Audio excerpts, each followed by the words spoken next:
It was the dead of night, somewhere in the middle of nowhere. The road was long, the sky pitch black except for the occasional flicker of distant lightning. I was driving a big rig, hauling freight across the country, the kind of job that keeps you awake through the night, fighting exhaustion. You'd think you'd get used to it, but after years on the road, every hour blends together. But that night, I'll never forget. Something felt off. The hairs on the back of my neck were standing up. It was like I wasn't alone out there on that empty stretch of highway, like something was watching me. But it wasn't just the feeling that made it creepy. It was the things I started hearing. I remember it was around 3 a.m. when I passed that small, forgotten truck stop. The kind of place most people don't bother stopping at unless they have to.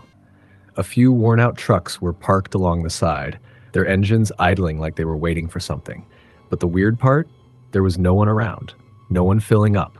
No one in the diner. Just empty, vacant.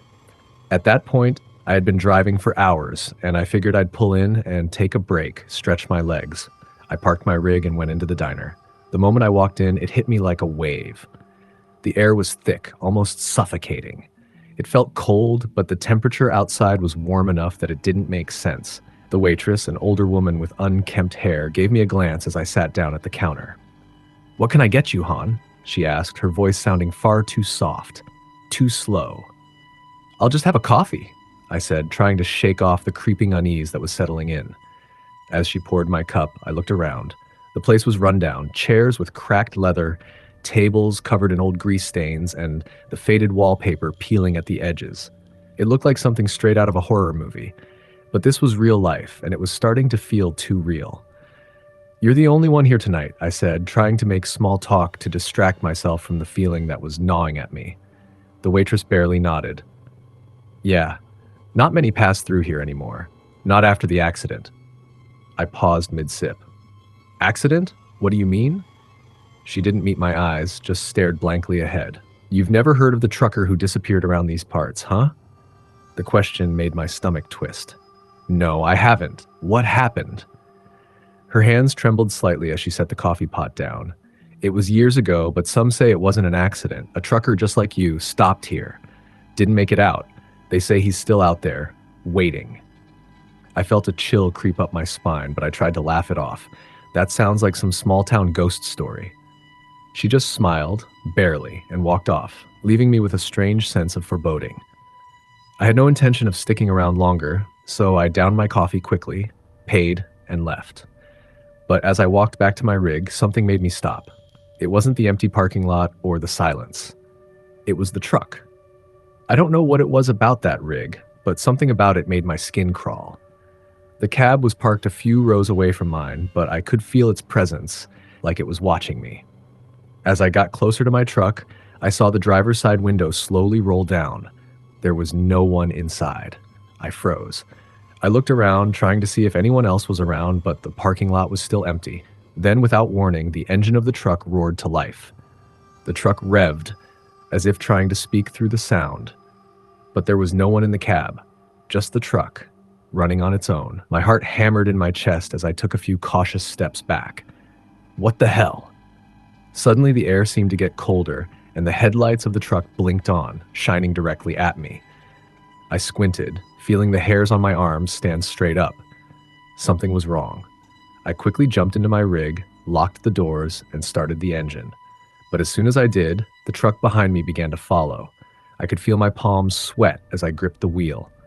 I told myself it was just some trucker messing with me, maybe some weird guy playing a prank.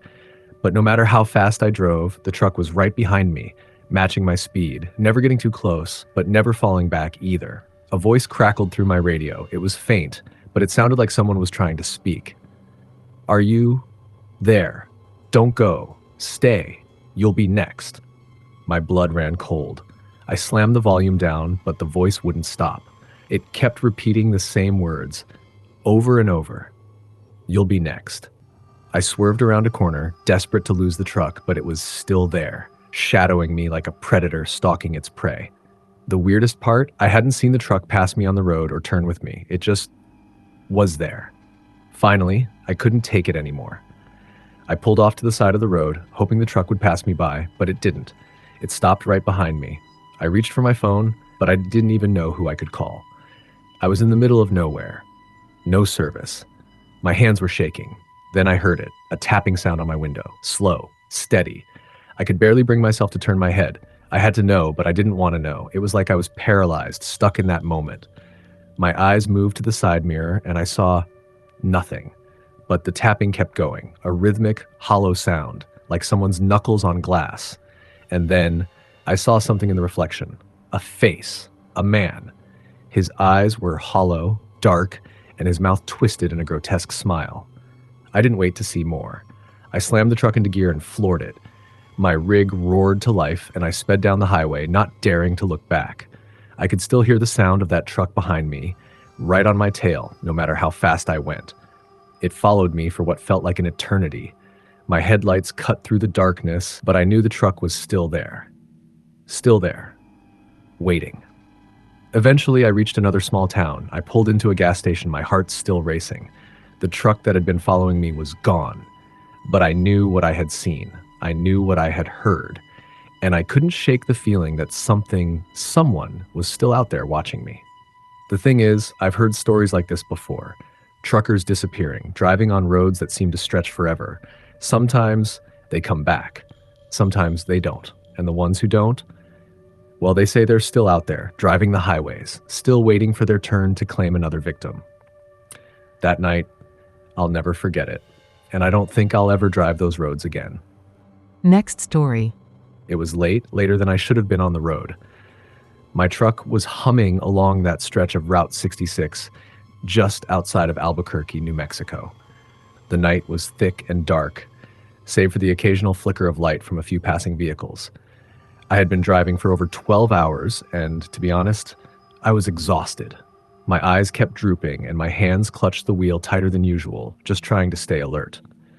I'd heard the stories before from other truckers at the rest stops or in trucker forums. The kind of stories you brush off with a chuckle, a sarcastic remark, and then you keep moving.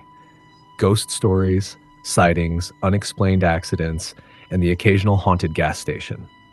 But until that night, I didn't believe in them. Not really. I had just pulled off at a small, dimly lit truck stop to grab some coffee and stretch my legs. The place was practically deserted, just me and an old beat-up semi parked in the far corner. As I walked into the diner, the bell above the door jingled with a sound that echoed off the walls, creating an eerie tone. Inside, the diner was small but cozy, with faded booths and a counter where an old man sat reading the paper. The waitress behind the counter didn't even look up when I walked in. I took a seat at one of the booths by the window. The coffee was weak, the kind you'd expect at a truck stop diner. As I sipped, I couldn't shake the feeling that something wasn't right. The hairs on the back of my neck stood up, and I kept glancing over at the old man at the counter. He hadn't moved in the time I'd been sitting there, and he was staring straight ahead, his eyes glazed over as if he was looking at something no one else could see. I dismissed it. Fatigue was starting to mess with my mind. After a while, the waitress brought me my bill. I threw a few bills on the counter and started walking out. That's when I saw her, just outside the diner door, standing in the shadows. A woman, tall, dressed in a faded, tattered white dress, her long black hair hanging in front of her face. She was just standing there, not moving, just staring at me. Something about her felt off. Her skin was pale, almost sickly looking, and I could barely make out the features of her face. I froze for a moment, then shook my head. It was probably just some kind of weird, lost traveler, maybe someone who'd been hitching along Route 66 for too long. But then something strange happened. She took a step toward me. I turned and walked faster, ignoring the cold sweat now running down my back. I reached the door and pulled it open, stepping outside. And just as I was about to get into my truck, I heard a voice. "Please, help me." I spun around. The woman was standing just a few feet behind me now, close enough that I could see the deep hollows of her eyes, the darkness swirling in them. She didn't look human anymore. Her face was gaunt, almost skeletal, and she was smiling. Not a kind smile, but a twisted, unsettling grin. My heart pounded in my chest and I couldn't move. My body was frozen. I felt like I was staring into the abyss. "You have to help me," she repeated, her voice strained and hollow, as if she hadn't spoken in years. I shook my head. I can't. Suddenly, the diner door slammed open behind me and I whipped my head around. The old man from the counter was standing there now, his face pale and worn, his mouth open as if he'd been about to speak. "Get in the truck, son," he shouted, his voice urgent. "Don't talk to her. She's not who you think she is." I didn't hesitate. Without thinking, I bolted for my truck, scrambled inside, and slammed the door shut. I fumbled with the keys, my hands trembling as I started the engine. My heart was racing as I threw the truck into gear, tires squealing as I peeled out of the parking lot. I didn't dare look in the rearview mirror. I don't know why I didn't stop for fuel, but I didn't. I kept driving, just trying to put as much distance between me and that place as I could. It wasn't until I was miles down the road, when I could feel my hands starting to steady, that I realized I had completely forgotten about the old man. I hadn't seen him again, and I hadn't thought about him until now. I checked my mirrors, half expecting to see the woman following me in some twisted version of pursuit, but all I saw was the empty highway. It felt like the night was pressing in on me, the shadows growing darker as I continued on. But that's when I saw it. A sign on the side of the road. Route 66, gas, food, rest. It was a faded sign, barely legible, but it looked familiar. It was the same kind of sign you see in these stretches of highway, and I remembered seeing it earlier, just before I pulled off at that truck stop. Something didn't sit right. I slowed down as I approached, and sure enough, there it was. The same diner, the same truck stop. And standing outside under the dim glow of the neon sign was the woman. But this time she wasn't alone. There were more of them, others, all wearing tattered clothes, their faces as pale and lifeless as hers. Their eyes glowed with an unnatural light. They didn't move. They didn't even blink. They just stared at me with those dead, hollow eyes. I didn't know what to do. I thought about turning around, but I wasn't sure what I'd be running from. I glanced over at the diner, my breath caught in my throat when I saw something else. The old man. He was sitting at the counter again, just like before. The same position, the same lifeless gaze. Suddenly the truck's radio crackled to life. "Hey there, Big Rig. You still out on the road?" It was a voice I recognized. A fellow trucker I'd met once, a guy who went by the name of Tex. I grabbed the radio, my voice shaking. "Tex, you there?" There was a long pause. Then Tex's voice came back, softer now. You're near that truck stop, aren't you?" I froze, my eyes darting to the rearview mirror again. The woman was closer now. In the reflection, I could see her approaching my truck, her face twisted in that same unnatural smile. "Tex," I whispered, barely able to get the words out. "What the hell is going on at that place? What the hell is happening?" Tex's voice came through the static, slower now, as if he was choosing his words carefully. "You should have stayed away from there, kid," he said, his voice laced with dread. "That place, it's not real. Not anymore. You're stuck on a stretch of road that loops back on itself. You'll never leave. None of us ever leave." Before I could respond, the radio cut out and I heard the sharp crack of static. I didn't wait another second. I slammed the gas pedal, pushing the truck forward, trying to escape whatever it was I was caught in. The road stretched ahead, endless and dark. But in the back of my mind, I knew I was never going to leave that place. Not really. I'd be stuck there forever, just like the others. And as the road twisted and the shadows deepened, I finally realized what I was seeing wasn't just a hallucination. The woman, the old man, the other truckers, they were all ghosts, trapped in a nightmare on this stretch of Route 66. And sooner or later, I'd be one of them. Next story. I've been a trucker for over 15 years, hauling goods across the country. I've seen a lot of weird things out on the road, but nothing compares to what I experienced one night on a stretch of highway in the middle of nowhere. It was the kind of night where the fog settled in thick, and the only sound was the hum of the engine and the occasional rumble of thunder in the distance. But what happened to me that night, well, it still haunts me to this day. It was late, probably around 3 a.m., and I was driving through the Appalachian Mountains, a long stretch of road with little to no traffic. The weather wasn't great, but that was nothing new. You get used to driving through rain and fog. What I didn't expect was what I would encounter on that stretch of highway that night. I had just passed a small gas station, the kind you find in the middle of nowhere, when I saw her standing by the side of the road. At first, I thought it was just a trick of the fog, but as I got closer, I realized it was a woman.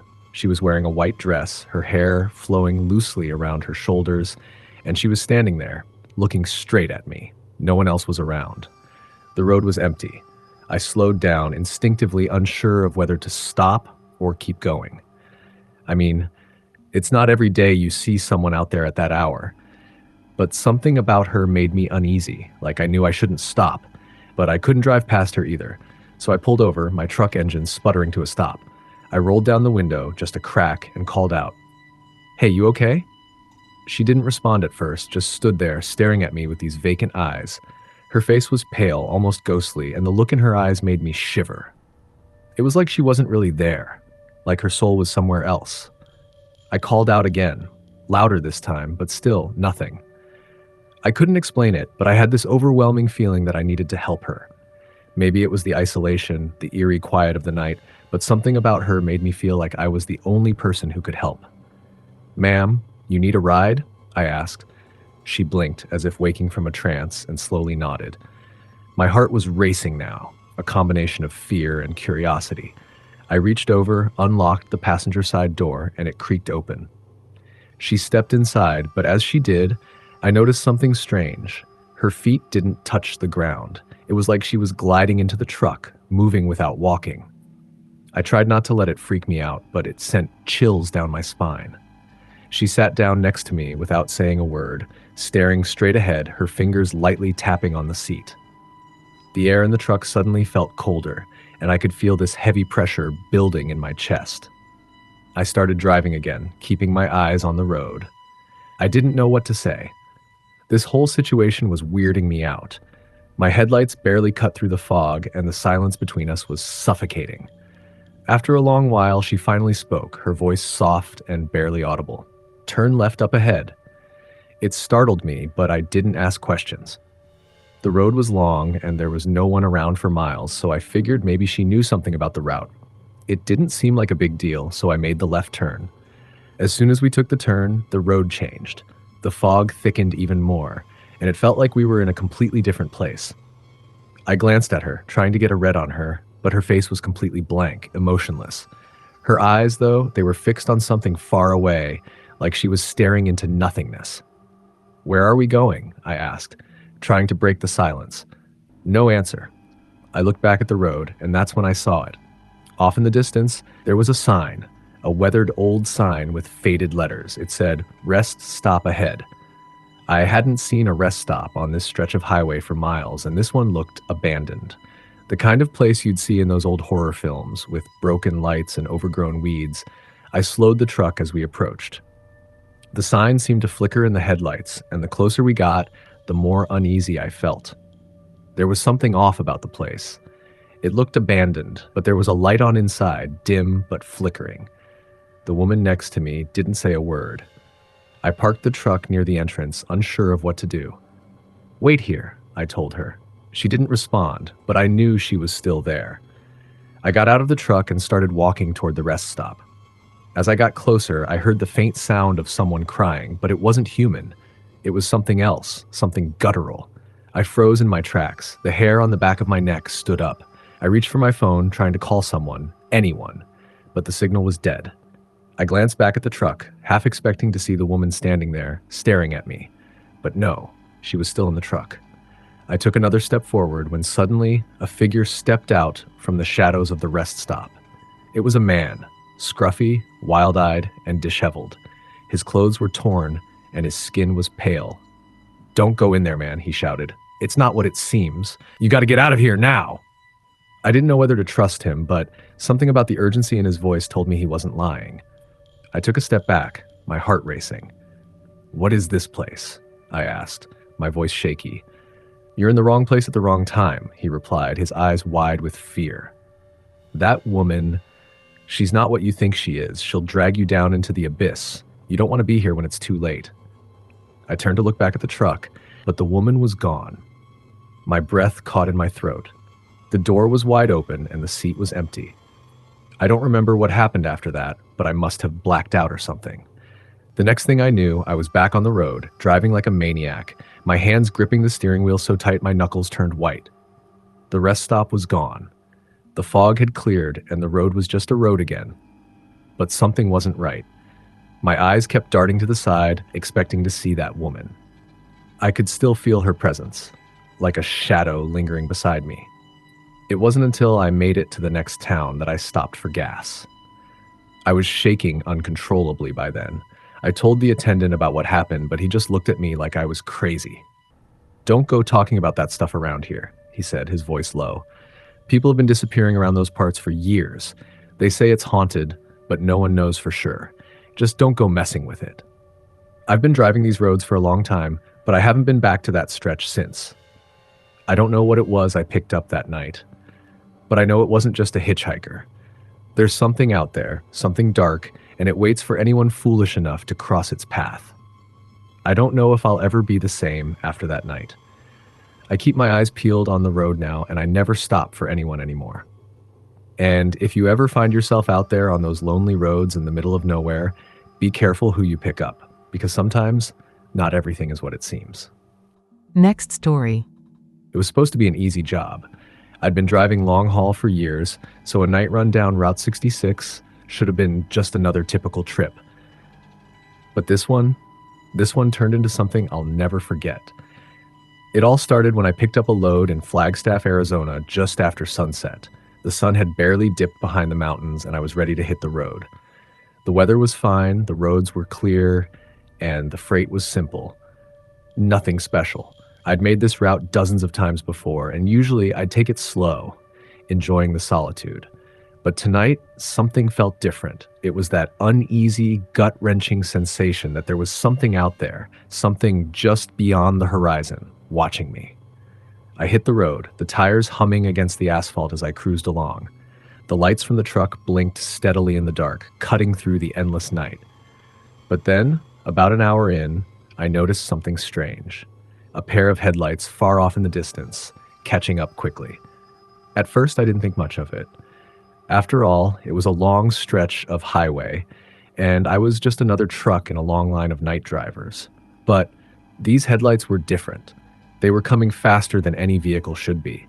They seemed to grow larger in my rearview mirror, closing in on me with unnatural speed. I sped up a little, thinking maybe the guy behind me was just in a hurry, but he didn't pass. He stayed right behind me, as though he was intentionally shadowing my every move. My hands tightened around the wheel, a sense of unease crawling up my spine. I checked my mirrors again. The truck was still there, but now it was closer. Too close. In the reflection, I could see the outline of the truck, a large black rig. The headlights were blinding, and I couldn't make out any other details. No logo, no license plate, just darkness. I pushed the pedal to the metal, trying to shake this guy off. But no matter how fast I went, the truck stayed right behind me, matching my speed. My eyes darted from mirror to mirror, looking for any sign of what was going on. But there was nothing. No sign of life. It was as if this truck had appeared out of thin air. The silence was the worst part. The truck didn't make a sound. No engine revving, no tires rolling on the road. Just this eerie, oppressive quiet that pressed against me from all sides. I told myself I was just imagining things. Maybe I was tired.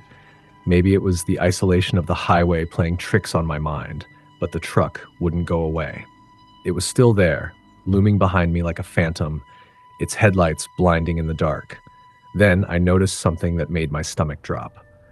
The truck wasn't staying in its lane. It was drifting. It wasn't following the curves of the road. Instead, it was veering toward me, like the driver was losing control. That's when I heard the sound, a low, grinding noise that vibrated through the cab of my truck. It was like the whole road was shaking beneath me. I looked in the side mirror, and that's when I saw it. The truck was coming straight at me, not just drifting toward me anymore, but accelerating, speeding up like it was trying to ram into my rig. Panic surged through me. I swerved, trying to avoid the collision, but the other truck was right there, close enough that I could feel the air pressure shift as it sped past me. And just like that, it was gone. The headlights disappeared into the night, and all that was left was the sound of my own engine roaring in my ears. I slowed down, my heart pounding in my chest. I looked around, half expecting the truck to reappear, but there was nothing. The road was empty again, just as it had been before. But that feeling, of being hunted stayed with me. I thought maybe I was losing my mind. Maybe I had imagined the whole thing. But my nerves were shot, and I didn't want to keep driving. So I pulled off the road at the next truck stop, hoping to clear my head. It was a small, lonely place, just a couple of diesel pumps and a rundown diner. I parked my rig and went inside, hoping to get some coffee and forget about what had happened. The waitress behind the counter greeted me with a tired smile. She looked like she hadn't slept in days, but she still had that warmth in her eyes. "What'll it be?" "Just coffee," I said, trying to keep my voice steady. "You guys get a lot of traffic out here at night?" She nodded, pouring my cup. "Oh, we get our fair share, mostly truckers on Route 66 like you." I took a sip, still rattled by the experience. "Yeah, I was just driving down that way, saw something strange." She looked up at me, her expression unreadable. "Strange? You talking about the Phantom truck?" My heart skipped a beat. "The what?" "The Phantom truck," she repeated, her voice quieter now. "You ain't the first one to see it." I set my coffee down slowly. "What do you mean?" She leaned in, her voice dropping even lower. "There's a story around here.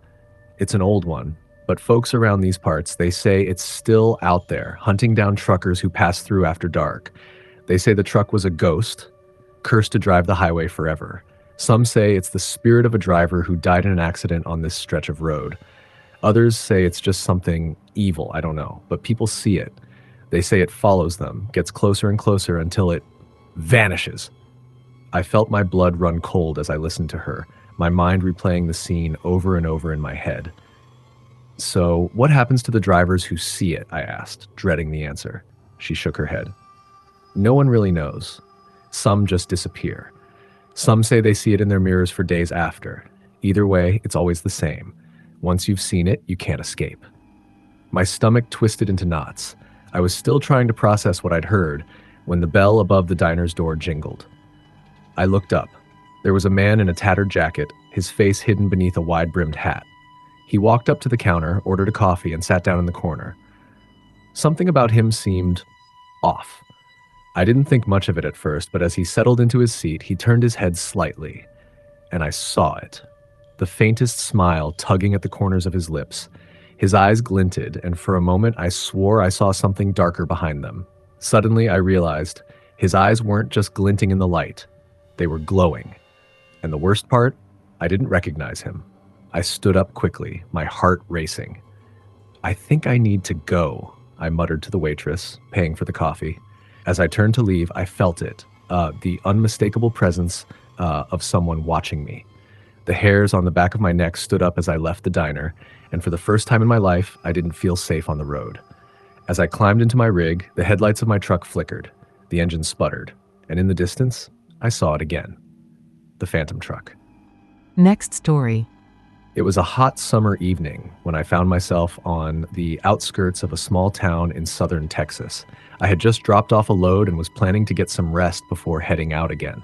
I've been driving trucks for over 15 years, and one thing I've learned is that there's always something unpredictable about the job, whether it's the weather, mechanical issues, or the weird people you encounter at truck stops. But nothing could have prepared me for what happened that night. I'd been at the truck stop for about an hour, just sitting in the cab looking at the road. The sun had set and the place was mostly deserted, save for a few trucks parked by the diner. The lights of the station flickered as a breeze blew through the dry, dusty air. I was about to fall asleep when I heard a knock on my window. I nearly jumped out of my seat. I wasn't expecting anyone. Slowly, I turned my head, peering through the glass. Standing there was a man, tall and gaunt-looking, with long, matted hair. He wore a faded denim jacket and jeans, and those eyes stared through me, cold and unblinking. I rolled down the window a few inches, trying to mask my unease. "Can I help you?"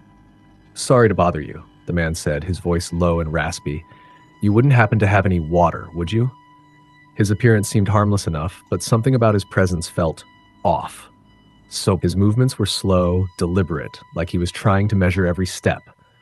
"Yeah, sure," I said, reaching into the cooler next to me. I handed him a bottle of water. "Here you go." He took the water without a word, his hands trembling slightly as he opened it. He didn't drink right away. Instead, he stared off into the distance for a long moment. Then he turned back to me, his gaze even more intense than before. "You know," he began, his voice barely above a whisper, "there are things that roam these roads, things you don't want to meet." I raised an eyebrow. "What do you mean?" He hesitated for a moment, and when he spoke again, his voice dropped even lower. "They wait for truckers like you. They follow you when you drive, especially at night. They're always hungry. And once they start following, well, you'll never be alone again." I tried to chuckle to shake off the creeping feeling I had in my gut. Sounds like some old ghost story or something. But the man didn't laugh. His face remained hard, serious. He looked behind him for a moment like he was checking if anyone else was around. When he spoke again, it was with urgency, as if time was running out. "Don't take the old highway," he said, his eyes narrowing. "It's the longest road, the loneliest. You'll see them right when you think you're alone. If you see them, you're already marked." I felt a shiver run down my spine. "I'm not sure what you're talking about, but I'll be fine. I'll just grab a meal and head back to the road." The man didn't respond immediately. Instead, he just stared at me, his hand clutching the water bottle so tightly that his knuckles turned white. Then, without saying another word, he turned and walked away. I sat there for a moment, unsure of what had just happened. His warning, the strange urgency in his voice, stayed with me. But I was tired, and the road was calling. I couldn't shake the feeling, though, that something wasn't right. After a while, I decided to shake it off. I went into the diner, grabbed a quick bite to eat, and prepared for the road ahead. The place was nearly empty, just a couple of other drivers scattered around the booths, eating their meals quietly. It wasn't the kind of place where anyone made a scene, but I still couldn't help but glance over my shoulder, as if waiting for something to happen. When I finally stepped back into my truck, I felt the air grow thick around me, like something was suffocating the night. The sky was pitch black, and the only light came from the faint glow of the truck stop behind me. I pulled out, leaving the safety of the well-lit lot behind, and merged onto the highway. For a while, it was just me and the road. The hum of the tires against the pavement was the only sound. But then, after a few miles, I started to notice something strange. A pair of headlights in the distance, far off at first, but steadily growing closer. I told myself it was just another trucker, but the headlights didn't seem right. The closer they got, the more they flickered, like they were malfunctioning. It wasn't until the truck appeared in my rearview mirror that I realized something was wrong. The headlights were bright, blinding, and the truck was tailing me so close that I could feel its presence like a weight pressing down on me. I sped up, trying to shake it off, but no matter how fast I went, the truck stayed right behind me. I glanced over my shoulder through the side mirror, and there it was. The truck. But the driver wasn't visible. The cab was empty. My heart started racing. I slammed my foot on the gas pedal, trying to put as much distance between me and the phantom truck as possible. But the faster I went, the closer it seemed to get. The sound of its engine roared in my ears, and it felt like the truck was inches away from mine. I don't know how long I drove like that, my eyes glued to the road, the truck still behind me. I kept expecting to see its headlights fade into the distance, but it never happened. Then, out of nowhere, I saw it. A figure, dark, tall, and shadowy, standing on the shoulder of the road ahead. I didn't know what to do. The figure was blocking my way, standing completely still. There was no time to slow down. At the last second, I swerved to the side, my truck skidding as I tried to regain control. But when I looked up, the figure was gone. The road ahead was completely empty. I took a deep breath, my hands shaking as I gripped the wheel. I couldn't believe what I had just seen. When I finally managed to pull off to the side of the road, I looked into the rearview mirror again. The phantom truck had vanished. No headlights, no engine roar, just silence. I sat there for a moment, trying to calm myself down. That's when I noticed something strange on the dashboard. A small piece of paper wedged under the windshield wiper. I hadn't seen it there before. With shaking hands, I pulled it off and unfolded it. Written in uneven, frantic handwriting were the words, "Turn back. Don't trust the road. They're waiting." I stared at the paper, a chill running down my spine. I looked around, half expecting someone to jump out at me from the dark, but the road was still empty. I don't know what happened that night, but after that, I never took that highway again. Every time I drive now, I always remember the man, the phantom truck, and the shadowy figure standing in my way. And every time I drive past that stretch of road, I can't shake the feeling that something is still waiting, watching. Next story. I've been a trucker for almost 2 decades now. I've seen my fair share of weird stuff on the road. You get used to strange things out here, but some nights, some stretches of highway, they can shake you to your core. I never believed in ghosts, but after that night, I'm not so sure anymore. It was just another run, Texas to Oklahoma, down I-35. Nothing unusual. I was hauling some freight, mostly a quiet stretch of road, with the hum of the engine keeping me company. By the time I hit the outskirts of Ardmore, it was after midnight. The roads were nearly empty, just me and the occasional car passing by. That's when I saw it. A rest stop. I hadn't seen it on the map, but there it was, all lit up like a beacon in the middle of nowhere.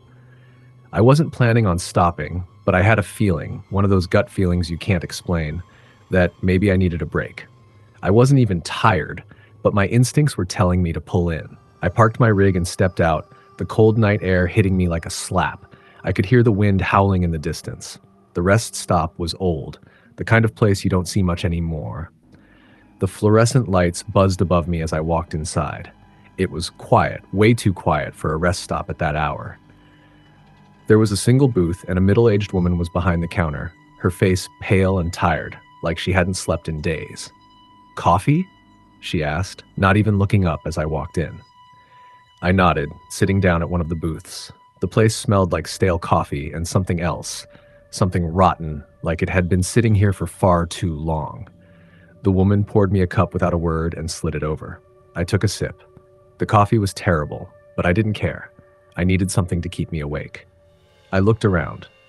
The place was odd. Dusty old chairs, a few random vending machines, and an odd mural on the wall depicting some old-fashioned road trip scene. It was unsettling in a way I couldn't explain. That's when I noticed something else. There was a man sitting in the corner booth. He was hunched over, wearing a trucker's hat, a denim jacket. His face was hidden behind a newspaper, but something about him felt off. Maybe it was the way he sat so still, like he wasn't even breathing. You get many people stopping here?" I asked the woman behind the counter. She didn't answer right away, just wiped down the counter, staring at the rag in her hand. After a long silence, she finally spoke. "Not anymore," she said, her voice flat. "Not since it happened." I frowned, my curiosity piqued. "What happened?" She hesitated, glancing over at the man in the corner booth. Then she leaned in closer, lowering her voice. "Something happened here, years ago. A trucker like you. He stopped in one night, just like you did. Only, he never left." I felt a chill crawl up my spine. "What do you mean, never left?" The woman stared at me, her eyes wide, like she was seeing something I couldn't. "I mean, he never left. He came in that night, just like you, ordered coffee, sat right there in that booth. But when I went to check on him, he was gone. His truck was still out there, but he wasn't in the diner. No one saw him leave." I laughed nervously. "So what? You think he just vanished?" She didn't respond immediately, just turned back to wiping the counter again. The silence stretched between us like a thick fog. I was about to speak again when I heard the sound of the man in the corner booth shifting. He put down his newspaper and finally looked up. I couldn't make out his face at first. It was like he was shrouded in darkness. But then he smiled. It wasn't a friendly smile. It was a grin that didn't belong on a human face. "I don't think he vanished," the woman said softly. "I think he's still here." I froze, my hand halfway to the cup of coffee. I glanced over at the man again. His eyes locked onto mine, and it felt like he was staring straight into my soul. There was something wrong with him. Something wrong with the way he moved, the way his body didn't quite align with the chair. It was like he was out of sync with reality. "Who are you?" I finally managed to ask, my voice shaking. The man didn't answer. Instead, he stood up slowly, like every movement was deliberate. He didn't even look at the woman behind the counter. He just walked toward me, his boots clicking on the floor.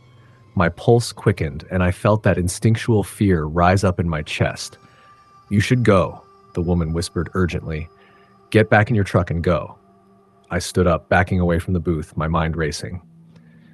But before I could reach the door, the man was in front of me. His eyes weren't just cold. They were empty, hollow.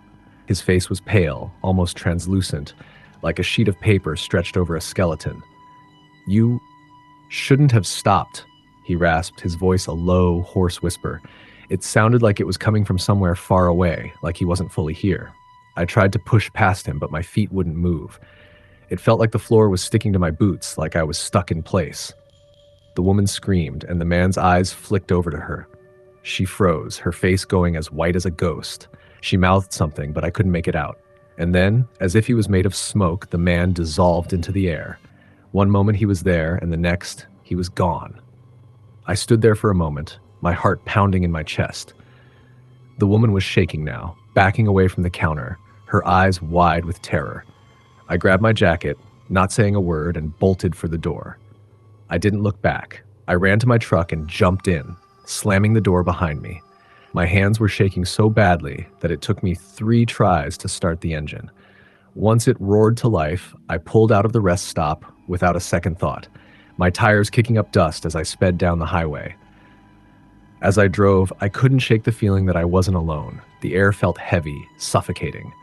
My headlights pierced through the dark, but it didn't feel like the road was leading me anywhere. I glanced at the rearview mirror, expecting to see something, anything, but all I saw was the empty stretch of highway behind me. I drove for hours, not stopping, not even to rest. The farther I got from that rest stop, the more the feeling of dread eased, but the memory of that man stayed with me. When I finally got to my destination, I tried to shake it off, but something lingered. I couldn't stop thinking about the woman behind the counter, and I couldn't stop wondering, had the man truly disappeared? Or had he just been waiting for someone else to come along? They say truckers see everything on the road, but sometimes there are things out there that don't belong. I still don't know what happened that night, but I'll tell you one thing for sure. I've never stopped at that rest stop again, and I never will. Next story. It was late one night when I found myself in the middle of nowhere, somewhere between Albuquerque and Amarillo. A long stretch of desert highway with nothing but sand and scrub on either side, and the occasional truck stop, if you could even call them that. I was driving my rig, just another lonely trucker making his way through the vast nothingness, trying to get my load delivered on time. There had been nothing out of the ordinary all night, except for the constant hum of the engine and the occasional creak of the rig's suspension. That was until I saw the figure by the side of the road. At first, I thought it was just another hitchhiker. People like that were common in these parts, especially on desolate highways like this one. But as I got closer, I slowed down, the figure becoming clearer. It was a woman, standing there, not waving or gesturing for help, but just standing. Her clothes were torn and ragged, as though she'd been through something not quite right. I pulled over, my truck rumbling to a stop. The headlights illuminated the woman, but her face was obscured by the dark. I rolled down the window, trying to get a better look, but I couldn't see her eyes. There was something off about her. Something that made the air around me feel colder. "Need a lift?" I asked, my voice coming out more nervous than I'd intended. She didn't respond at first. She just stared at me, her posture unnaturally still, as if frozen in place. I was about to roll the window back up and drive off when she suddenly spoke, her voice barely above a whisper, like the wind itself was carrying her words. "Don't go that way," she said. My blood ran cold. I tried to mask my unease with a laugh.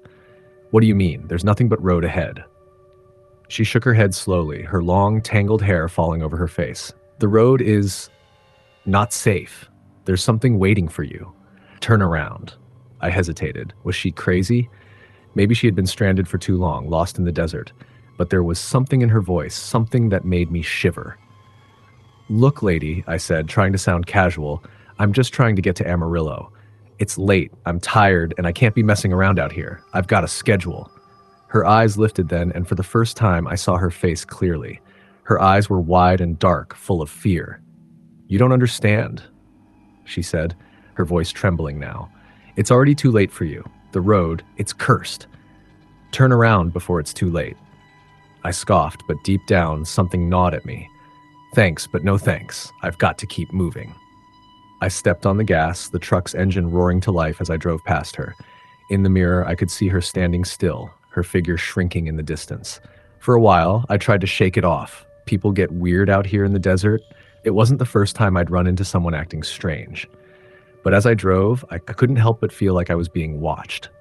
The feeling crawled under my skin, and the longer I drove, the more intense it became. A few miles down the road, I saw something else. A faint glow ahead in the distance. At first, I thought it was another truck or maybe a headlight from a vehicle passing on the opposite side. But as I got closer, the glow didn't fade. It intensified. I slowed down, my grip on the wheel tightening as the eerie light grew stronger, now filling the entire road in front of me. I tried to focus on the road ahead, my eyes darting from the glowing light to the empty desert around me. Then, I saw it. Just a blur at first, but it became clearer as I got closer. A figure, a man, standing in the middle of the road. I slammed on the brakes, my rig screeching to a halt just inches from the figure. My heart was racing, and for a second, I thought I was going to hit him, but there was something wrong with this man. His clothes were torn, and his body seemed wrong, as though he wasn't entirely human. His skin was pale, almost ghostly, and his face was twisted in a grotesque expression. His eyes were wide open, but they didn't seem to blink. They were blank, like they were staring into nothing. I sat frozen, unable to move as he took a step toward the truck. "Why did you come here?" the man asked in a raspy voice, as though the words were dragged out from the depths of his throat. "Why did you come for us?" I swallowed hard, trying to find my voice. "I don't know what you mean, man. I was just—" "Leave now," he interrupted, his voice growing louder. "You're already too late. You shouldn't have come." Before I could respond, he stepped back into the light, and suddenly I could see what was around him. Hundreds, maybe thousands, of other figures were standing in the distance, all watching me. They were scattered along the side of the road, standing still as statues, their eyes fixed on me. Some were missing limbs. Some were barely recognizable as human. They were all silent, waiting. I snapped into action, throwing my truck into reverse and slamming the gas pedal down, my tires kicking up dirt as I sped backward, away from them. I didn't look back, didn't want to see them coming after me. I swerved onto a side road, my hands shaking as I fought to regain control of the wheel. The glow, the figures, they were all fading behind me now, but the terror still clung to me like a heavy fog. I drove for what felt like hours, my heart never slowing, my mind replaying what I'd seen over and over again. The strange man, the glowing light, the figures watching me. It didn't make sense, and yet it was as real as anything. I don't remember when I finally made it to the next town, but when I did, I pulled into a gas station and just sat there in the rig for what seemed like forever. I couldn't shake the image of those figures from my mind.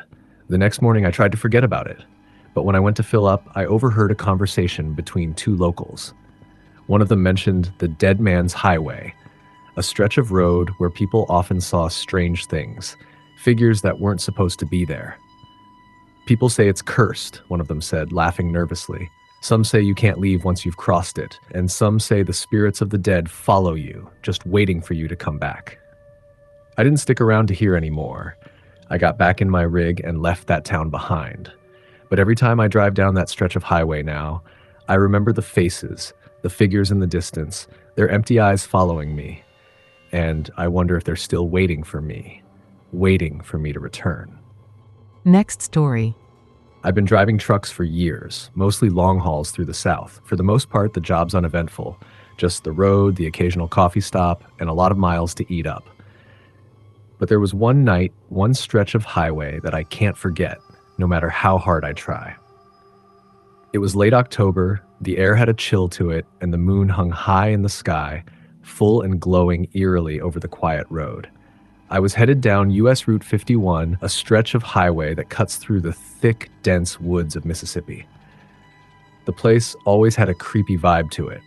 Long stretches with no lights, no towns for miles, just trees and the occasional animal darting across the road.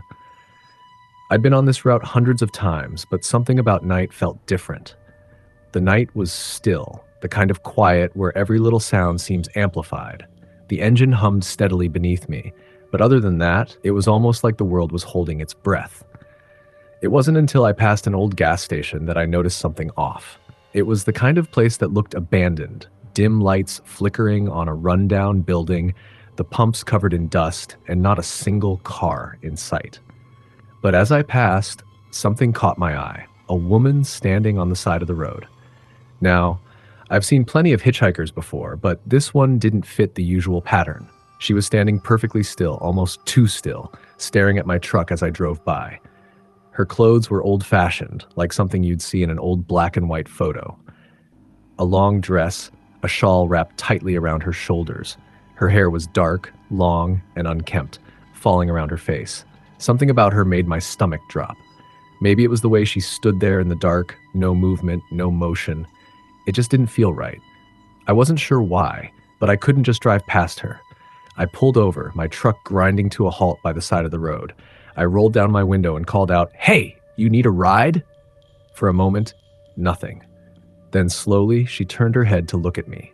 Her eyes were wide, almost too wide, and dark. I couldn't make out much more than that. It was like the shadows had swallowed the rest of her face. "Where are you headed?" I asked, my voice uneasy. She didn't answer. She just stared at me, her lips barely moving. "I need to get to the church," she whispered, so softly I could barely hear it over the hum of the truck. "The church?" I repeated, trying to make sense of what she was saying. There were no churches out here, not for miles. "I need to go to the church," she said again, a little more urgently this time. Against my better judgment, I unlocked the passenger door and waved for her to get in. She didn't say anything else. She just opened the door and slid into the seat next to me without a word. I didn't think about it too much. Maybe I was tired, maybe I wasn't thinking straight. But as soon as she closed the door, I noticed something even stranger. The air in the truck felt colder, like an icebox. I could see my breath fogging up in front of me, despite the heater running full blast. I tried to focus on the road, but out of the corner of my eye, I could see her sitting there, completely still. Her hands were folded in her lap, and she didn't even seem to be breathing. "So, I stammered, trying to break the silence. "Where exactly is this church? I don't remember seeing any around here." She didn't respond. She just kept staring ahead, her hands tightening in her lap as if she was holding on to something. I was starting to feel more uncomfortable by the second, but I pressed on. The road stretched ahead, and I could feel the weight of her silence pressing down on me. That's when I noticed the sign, an old, faded church sign that had been obscured by overgrown vines. It wasn't something I would have seen during the day, but now it seemed almost as if it had just appeared. The road curved, and I took the turn without thinking. A dark dirt path stretched ahead, leading toward a small building, almost hidden by trees. It looked like an old chapel, the kind you might see in a ghost story, weathered and crumbling like it had been abandoned for decades. I slowed down, but as we neared the chapel, I felt this cold chill wash over me. It wasn't just the temperature, it was a deep, bone-chilling cold that seemed to come from the earth itself. When I stopped the truck in front of the church, I turned to look at the woman. She was still staring straight ahead, her hands now clenched into fists in her lap. Her face had grown even more pale, and her eyes were black, empty. "Ma'am?" I asked, my voice trembling a little now. You sure this is the place?" She didn't move, didn't blink. She just pointed to the church door. "Go inside," she whispered. I didn't want to, but I felt like I had no choice.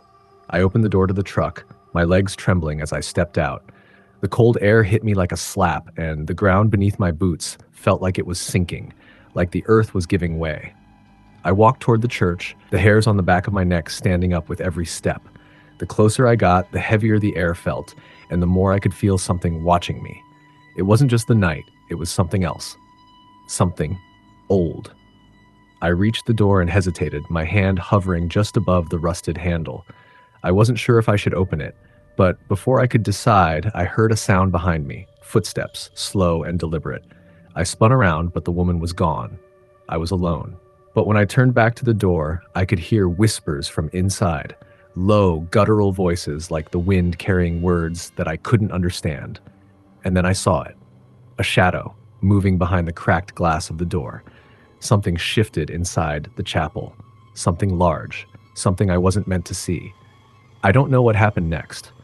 I remember running back to my truck, starting the engine, and tearing down the road. The sound of my tires screeching echoed in my ears, and I didn't stop until I reached the next town. I've never gone back to that stretch of highway, and I've never stopped for anyone out there, no matter how lonely the road gets. I don't know what I saw that night, but I know one thing for sure. That woman wasn't real. She was something else. Next story. I've always been a night driver. It's a peaceful time on the road, no traffic, just me and the stars. I've gotten used to the isolation, the hum of the engine, and the miles stretching ahead, a constant reminder of how far I've traveled and how much further I have to go. But one night, that peacefulness was shattered. Something happened that still shakes me to my core. It was a typical route for me, out on Route 66, passing through the stretch between Amarillo and Albuquerque. It was a cool night in late October, the kind where the air has a bite to it, and the sky was clear, perfect for driving. I'd just finished a long haul and was looking forward to getting some rest, but I knew I had another couple of hours before the next truck stop. I was cruising along when I saw the headlights of a car up ahead. That was strange. Traffic at this time of night was practically non-existent, but as I got closer, I realized something was off. The car was swerving, driving erratically, as if the driver couldn't keep control. It was a dark-colored sedan, the kind you'd expect to see in the city, not out here in the middle of nowhere. I decided to pull over and offer help. I wasn't about to let someone out here alone, especially driving like that. I slowed down as I approached, but something wasn't right. The car was parked at an angle, half off the road, with its headlights on, but no one was inside. The door was wide open, swinging in the breeze. I stopped a few feet away and got out of my truck. The desert air was cold against my skin, and I could hear the faint rustling of the dry grass in the distance. I called out, "Hello? Anyone there?" No answer. I walked toward the sedan, my boots crunching on the gravel. The car was empty, just as I'd seen. But I couldn't shake the feeling that someone had been here only moments ago. The seat was still warm. The air inside the car had that faint lingering smell of fresh leather, and there was a half-empty cup of coffee in the cup holder. I stood there, unsure of what to do next. My eyes darted around the darkened landscape. There was nothing out here, not a single light or sound for miles, just the road stretching on forever. That's when I heard it, a faint whisper, almost like a voice on the wind. I couldn't make out the words, but it was definitely there. I froze. The whisper came again, this time a little louder. I spun around, scanning the darkness, but I saw nothing. The hair on the back of my neck stood up. "Is someone out there?" I called out, no response. Then I heard the sound of footsteps behind me. Soft, deliberate, but definitely there. I spun around, my heart racing. But again, nothing. Just the silence of the desert stretching out in all directions. I turned back to the car, hoping that maybe the driver had just stepped away for a moment, but that's when I saw it. The faint outline of a figure standing in the road behind me. It was a man. Tall, thin, and dressed in a dark coat. His face was obscured by the brim of a hat, but I could feel his gaze like he was staring right through me. "Hey!" I shouted, taking a few steps toward him. "What's going on? Do you need help?" The figure didn't move. I took a few more steps forward, my instincts screaming at me to turn around and get back in my truck, but I couldn't. I was drawn to him, compelled in a way I couldn't explain. The air felt thicker around him, and I could almost hear a low hum in my ears. Finally, the man spoke, his voice gravely, distant. "You're too late." My heart skipped a beat. "What do you mean?" The man didn't respond. Instead, he turned and began walking away from me, back toward the desert. I took a step after him, calling out, "Wait! Where are you going?" But he didn't answer. He just kept walking, his long strides carrying him further into the darkness, like he was being swallowed by the night itself. I don't know why, but I started following him. It was like some unseen force was pushing me forward, urging me to go just a little further. The wind had picked up now, howling across the desert, and the sound of the man's footsteps had faded, replaced by the rustling of the dry brush. I was beginning to question myself. Why was I out here? What was I hoping to find? Suddenly I stumbled, my boot catching on a rock. I almost fell, but I managed to catch myself. As I regained my footing, I looked up, and that's when I saw it. The man had stopped. He was standing perfectly still, facing me now. But there was something wrong with him. His body was distorted, as if it were bending in unnatural ways. His limbs were too long, and his head hung at an odd angle, fat like a puppet whose strings had been pulled too tight, and his face, it wasn't human. I couldn't see the details clearly, but his face was a nightmare. Eyes that were too big, too dark, a mouth stretched wide, too wide, grinning at me in a way that made my blood run cold. I took a step back, but it was like I couldn't move fast enough. The man, or whatever it was, began to advance on me, its movement jerky and unnatural, like it was glitching between frames. "Get away!" I shouted, but my voice felt small in the vast emptiness of the desert. I turned and ran, not daring to look behind me. I didn't stop running until I was back at my truck. My breath was ragged, my heart pounding in my chest. I jumped into the cab, slamming the door shut. I started the engine and didn't look back. I kept driving, my hands shaking on the wheel, until I reached the next truck stop hours later. I couldn't explain what happened out there, but I know what I saw. And I know one thing for sure, that wasn't just a man. I don't take that stretch of road anymore. And I don't stop for anyone out there. Some things you just don't mess with. Next story. I've been driving long haul for years. The job keeps me away from home most of the time, but it's good money, and I've gotten used to the solitude. Most of the time, it's just the road, my truck, and my thoughts. But there's one stretch of highway I never forget, the one where I saw something I still can't explain. Something not human. It was a typical evening when it happened. I'd been driving for about 10 hours, heading down I-40 through the middle of nowhere. The sun had set, and it was just me and the headlights, cutting through the night. A few trucks passed me here and there, but other than that, the road was empty. I just passed a truck stop a few miles back when I noticed something strange on the horizon. At first, I thought it was a mirage, but it wasn't. As I got closer, I saw it, a silhouette standing on the side of the road.